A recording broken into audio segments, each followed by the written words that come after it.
अस्सलाम वालेकुम नाज़रीन, मैं हूं जमील अख्तर गौरी, साबिक AD standard development and dissemination Punjab health care commission, और आप देख रहे हैं मेरा digital channel health care establishment.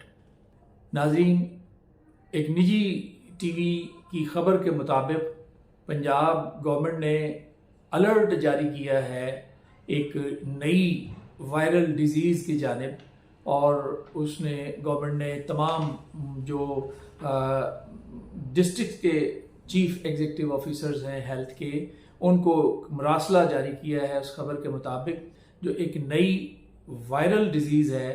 अब ये एक वायरल डिज़ीज़ तो चल रही है आशोब चश्म की, कंजक्टिवाइटिस, और दूसरी के लिए अब गवर्नमेंट ने जो है वो अलर्ट जारी किया है, वो उसका नाम है निपाह, और ये एक वायरस की वजह से होती है।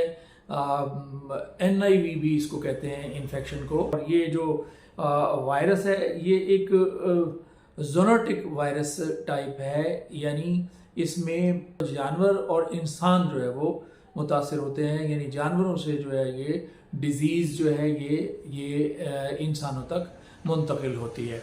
तो गवर्नमेंट ने जो है वो इसमें अलर्ट जारी किया है कि मोहतात रहें, और इसके वो किया इसलिए है कि जो नेबरिंग कंट्रीज़ हैं उसमें इतलात हैं कि इनके केसेस जो हैं वो मौजूद हैं। तो आज के व्लॉग में हम इस डिज़ीज़ के बारे में, इस जो वायरल डिज़ीज़ है इसके बारे में जानने की कोशिश करेंगे कि ये इसकी हिस्ट्री क्या है, और ये किस हद तक जो है वो इंसानी जानों के लिए मोहलिक है, और इसका इलाज है या नहीं है, साइन सिम्टम्स क्या हैं, और फिर इसकी हिफाजती या एहतियाती तदाबीर क्या हैं। क्योंकि ये एक बहुत ख़तरनाक और मोहलिक बीमारी है, और इसके चांसेस हैं यहाँ पे आने के, इसलिए तो मैंने ये सोचा कि इस बीमारी से अवेयरनेस के लिए व्लॉग जो है वो शेयर करना चाहिए। तो सबसे पहले तो हम इस की हिस्ट्री के बारे में जान लेते हैं कि हिस्ट्री क्या है। 1999 में मलेशिया और सिंगापुर में ये आउटब्रेक हुई, इसकी वबा फैली, और सबसे पहले ये खिंजीरों और इंसानों में ये बीमारी जो है वो आई, और तकरीबन 300 के करीब लोग जो है वो मुतासिर हुए, और 300 में से 100 से ज़ायद लोगों की जो है वो डेथ हो गई इस डिज़ीज़ में। और फिर चूँकि इसके अंदर जो है वो ये पिग्स जो हैं वो मुतासिर थे, तो वहाँ की गवर्नमेंट ने जो है फिर 1 लाख के करीब जो है वो ये खिंजीर इनको तलफ किया, उनको ख़त्म किया। अच्छा, 1999 के बाद आज तक मलेशिया और सिंगापुर में ये वबा जो है वो दोबारा नहीं आई, लेकिन एशिया के कुछ हिस्से जिनमें इंडिया शामिल है, बांग्लादेश शामिल है, उनमें हर साल जो है वो कहीं ना कहीं ये केसेस जो है वो रिकॉर्ड में आते हैं, और इस दफ़ा भी इंडिया में ये केसेस जो है वो मौजूद हैं, और बांग्लादेश में भी मौजूद हैं। और उसी वजह से, क्योंकि ट्रैवल करते हैं लोग, और वो पहले ये जानवरों से इंसानों तक आती है, फिर ये डिजीज़ जो है पर्सन टू पर्सन भी जो है फिर ये स्प्रेड करती है, और इसीलिए गवर्नमेंट ने जो है वो अलर्ट जारी किया है इसमें।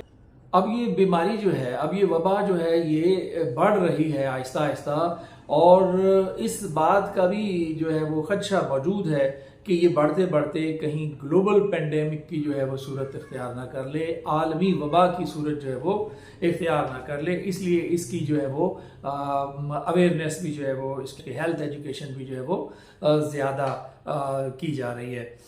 ये एक ज़ोनोटिक वायरस है, यानी इब्तदाई तौर पर ये जानवरों में और जानवरों से फिर इंसानों में मुंतकिल होता है, वहाँ फैलता है, और इसको जो फैलाने का बाइस बनती है NIV इन्फेक्शन को, ये एक फ्रूट चमगादड़ है, और उसको मतलब फ्रूट बैट भी कहते हैं। इसके अलावा इसको फ्लाइंग फॉक्स भी कहते हैं इस चमगादड़ को, और यानी उड़ने वाली लोमड़ी। तो ये इसकी मेज़बान है इस वायरस की। ये वायरस जो है वो इन चमगादड़ों में जो है वो पाया जाता है। और ये चमगादड़ें जो हैं ये दुनिया में कहाँ कहाँ पाई जाती हैं, ये 5-6 ममालिक हैं जहाँ पे पाई जाती हैं।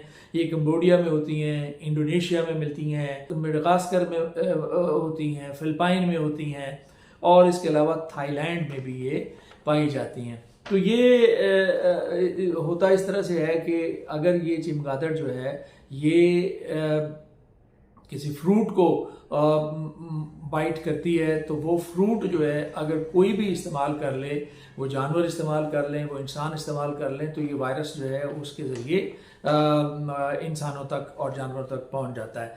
तो आमतौर पे ये जो चमगादड़ है, ये इस चमगादड़ से जानवर ज़्यादा मुतासिर होते हैं। उनमें पिग्स जो हैं वो हैं, उसमें घोड़े हैं, उनमें बिल्लियां हैं, और इस तरह के जानवर जो है वो उनमें ये बीमारी जो है वो इसके अंदर जो है वो आती है।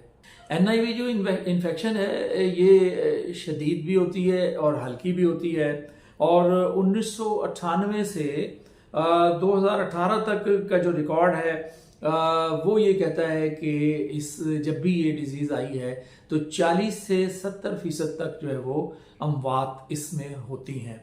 तो इसमें जो है वो बहुत ही एहतियात की ज़रूरत है, क्योंकि इसका इलाज तो है नहीं। तो आइए अब हम देख लेते हैं कि इसकी डायग्नोस जो है, इसकी तशखीस जो है वो किस तरह से होगी। अच्छा, इस बीमारी का जो इंक्यूबेशन पीरियड है वो 4 से लेके 14 दिन तक है, और एक्सपोजर के बाद जो है वो वायरस से एक्सपोजर के बाद 4 से 14 दिन में इसकी अलामात जो हैं वो ज़ाहिर होना शुरू हो जाती हैं।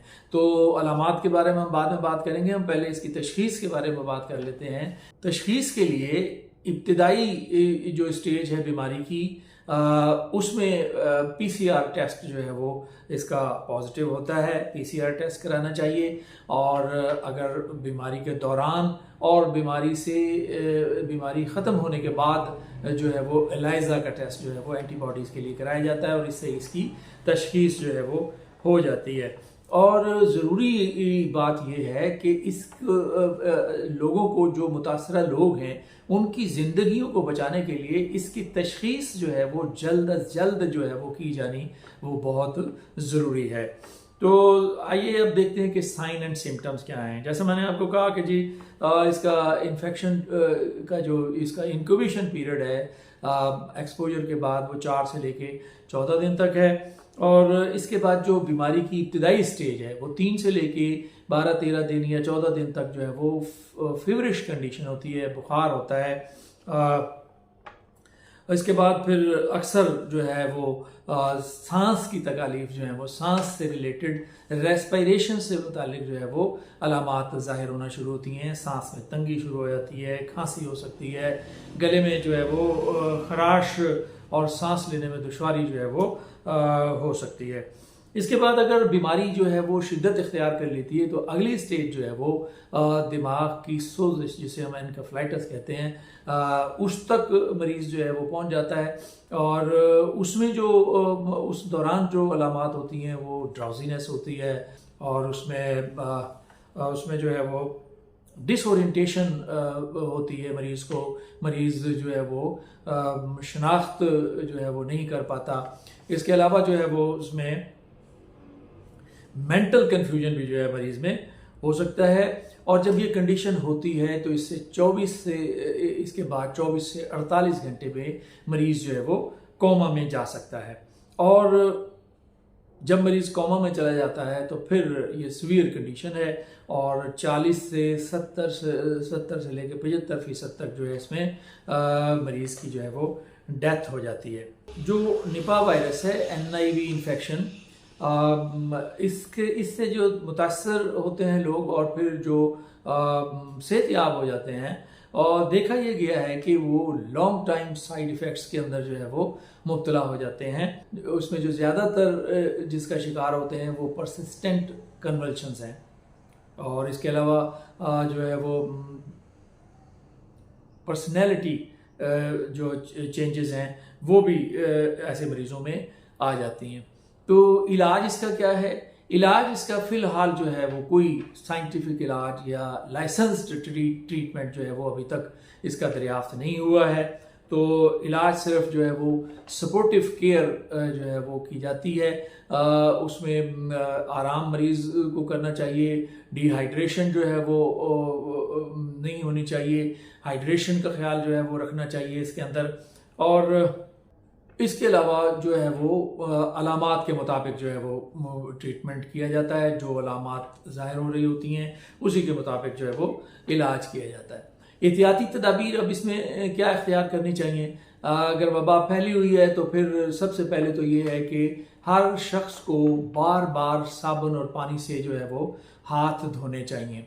और चूंकि हमारे मुल्क में ये चमगादड़ जो है वो है नहीं, इसलिए जो फ्रूट के ज़रिए इसका स्प्रेड है वो मेरा नहीं ख्याल के जो है वो फ्रूट के ज़रिए यहाँ पे कोई चांसेस हैं। लेकिन फिर भी फ्रूट जो है वो आपको धो के इस्तेमाल करना चाहिए। जो फ्रूट दरख्त से टूट कर नीचे गिर जाते हैं वो इस्तेमाल नहीं करने चाहिए। तो वो देखभाल के ये जो फ्रूट जो है वो इस्तेमाल करने चाहिए। और ऐसे इलाकों में जाने से गुरेज करना चाहिए जहाँ पे चमगादड़ों का बसेरा हो। तो हमारे यहाँ लाहौर में जो है वो बाग जिना है। बाग जिना में जो बड़े बड़े दरख्त हैं उनमें अगर आप वहाँ अगर बाग जिना आपका जाना हुआ हो कभी तो वहाँ पे आप देखें कि जो दो बड़े बड़े दरख्त हैं उनमें बहुत बड़ी बड़ी चमगादड़ें जो हैं वो दिन के वक्त आप उसको देख सकते हैं, वहाँ पे उनका बसेरा होता है। तो ऐसी जगहों में जाने से गुरेज करना चाहिए। और किसी भी मुतासरा शख्स के जो सिक्रीशंस हैं उसमें उसका थूक है, उसमें उसका बलगम है, उसका खून है, उसके जो रतूबात हैं जो उसकी जिस्मानी, उनसे जो है वो बचना चाहिए। और एक डॉक्टर को जो है वो हिफाजती इक़दाम जो है वो करने चाहिए। उसमें मास्क उसको लगाना चाहिए और उसमें ग्लव्स पहन के जो है मरीज़ को टच करना चाहिए या एग्जामिन करना चाहिए। इसके अलावा जो है वो मरीज़ को जो है वो नहीं देखना चाहिए। और अगर मरीज़ कोई इस तरह का है, सस्पेक्टेड है, तो वो जैसा कि हेल्थ डिपार्टमेंट की इंस्ट्रक्शंस हैं कि वो उस पर डैशबोर्ड पे उसको गवर्नमेंट के इदारों को उन्होंने कहा कि जी डैशबोर्ड पे इसका डाटा जो है वो शो करें। तो इसकी इतला जो है वो ऐसे मरीज़ को फौरी तौर पे जो है वो हॉस्पिटल रेफ़र करना चाहिए और इसको हॉस्पिटलाइज करना चाहिए और आइसोलेशन में ऐसे मरीज़ को जो है वो रखना चाहिए। तो टेस्ट जो है वो तशखीस मैंने आपसे पहले बता दी कि इसका जो स्वैब है वो पीसीआर के लिए स्वैब वो नाक के उसमें से लिया जा सकता है या थ्रोट में से स्वैब लिया जा सकता है। और या इसका कल्चर करने के लिए जो है वो ब्लड इस्तेमाल हो सकता है पेशेंट का, सेरिब्रोस्पाइनल फ्लूइड से सैंपल लिया जा सकता है, यूरिन से जो है वो सैंपल लिया जा सकता है। तो ये बीमारी चूँकि बहुत ख़तरनाक है और इसमें मोर्टेलिटी रेट जो है वो बहुत ज़्यादा है, इसलिए हमें इसमें मोहतात रहना चाहिए और एहतियाती तदाबीर जो हैं वो उनको इख्तियार करना चाहिए। तो हम इस बीमारी से जो है वो इस वबा से महफूज रह सकते हैं। अगर ये आपको ये इंफॉर्मेशन जो है वो अच्छी लगी हो तो ये इसको शेयर और लाइक ज़रूर कीजिएगा। शेयर करने से ये होगा कि आपके दूसरे लोग जो प्रैक्टिस कर रहे हैं, जो मरीज़ों के साथ जिनका कांटेक्ट है, वो एहतियात करेंगे और इस बीमारी से ख़ुद भी बचेंगे और दूसरे लोगों को भी बचने की तलक़ीन कर सकते हैं, हिदायत कर सकते हैं या उनसे रिक्वेस्ट कर सकते हैं। तो आज का व्लॉग जो है वो यहीं ख़त्म करते हैं। आइंदा व्लॉग तक मुझे इजाज़त दीजिए। अपना और अपने इर्द गिर्द रहने वालों का बहुत सा ख्याल रखिएगा। अल्लाह हाफिज़।